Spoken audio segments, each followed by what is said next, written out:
Alors, une semaine type dans ma formation, c'est une semaine où on travaille beaucoup. On a donc des demi-journées ou des journées entières sur les établissements. Souvent, on est à 2 jours et demi à la fac et 2 jours et demi à Sciences Po. Après, ça peut varier en fonction des semaines, mais en tout cas, c'est assez équilibré. C'est une semaine de cours d'environ 30 heures. Après, il y a une charge de travail qui est d'environ 30 ou 40 heures selon les semaines, je dirais, et selon les personnes. On bouge beaucoup dans la ville et en même temps, il faut avoir une certaine plasticité intellectuelle, on va dire. C'est assez bien organisé entre les deux établissements et l'université est vraiment à notre écoute. On a des interlocuteurs directs quand on a une charge de travail trop forte ou quand on a des problèmes d'organisation. Donc c'est vraiment agréable d'être soutenu par l'administration comme ça. Ce qui est bien, c'est que certains jours, on peut finir à 15 h, comme d'autres, on peut finir à 19 h ou à 21 h parce qu'on est en double diplôme.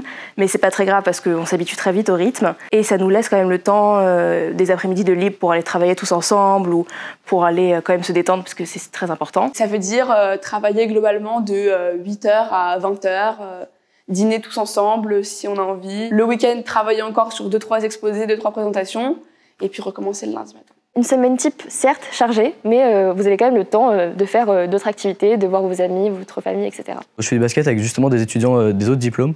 Donc on se réunit de temps en temps après la fac pour faire un basket, pour se détendre. On a aussi quand même des événements qui rythment souvent les semaines, donc que ça soit des conférences, des événements associatifs. Donc on n'a pas le temps de s'ennuyer, mais ça nous permet aussi de relier et de mettre en pratique nos enseignements. Faire partie d'associations à Sciences Po, c'est très important aussi. Moi, par exemple, je fais partie de l'orchestre, donc voilà, j'ai ma répétition. Je sais qu'il y en a qui font partie de Sciences Po Environnement. Donc ça dépend vraiment des gens, mais chacun fait son expérience.